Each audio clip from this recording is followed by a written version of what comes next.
அப்போ ஆபிரகாமை ஆசீர்வதிக்கிறதுக்கு நான் எனக்கு தெரிஞ்ச ஒரு 5 காரணங்கள் நான் சொல்றேன். முதல்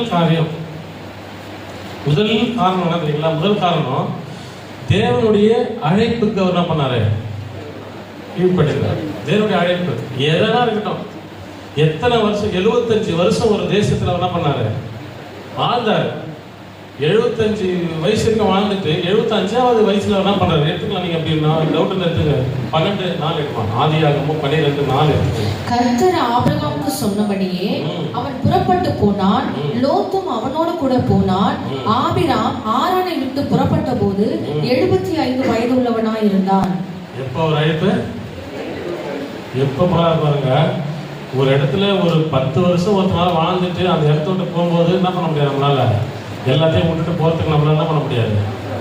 மனசு வராது. ஐயோ இங்கே வாழ்ந்துட்டு 75 வருஷம் அவர் வாழ்ந்து 75 வருஷம் அந்த ஜனங்களோட சஞ்சரித்த ஒரு மனுஷன் ஆண்டவருடைய அழைப்பு கோசம் என்ன பண்ணிட்டாராம்?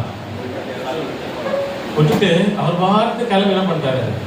ஆன்மீக தேசத்துக்கு பண்ணிட்டார். இது முதல் காரணம். 2வது காரணம் என்னன்னா, மற்றவர்களுக்காக என்ன பண்ணான்? மற்றவர்களுக்காக ஜெபிக்கிறவரா இருந்தார், போராடுகிறவர்களா இருந்தார். யாரு? மற்றவர்களுக்காக மற்றவர்களுக்காக ஜெபிக்கிறவர்களா இருந்தாரு. அடுத்த காரியம் வந்து பாத்தீங்கன்னா, ஆண்டவருக்கு அவர் என்ன பண்றாரு? எவ்வளோ பெரிய அவர் தகப்பனா இருந்தாலும் கொடுக்கிறவரா இருந்தார். என்ன பண்ணாரு?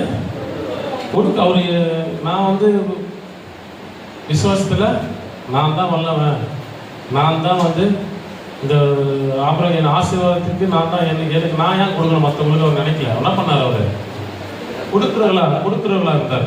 தசமபாகம் கொடுக்குறது முதலாக இருந்தார் அவர். அடுத்த காரியம் வந்து பார்த்தீங்கன்னா, ஆண்டவரை அதிகமாக விசுவாசிக்கிறவரா இருந்தார். விசுவாசம் என்னன்னா நம்புறாரு.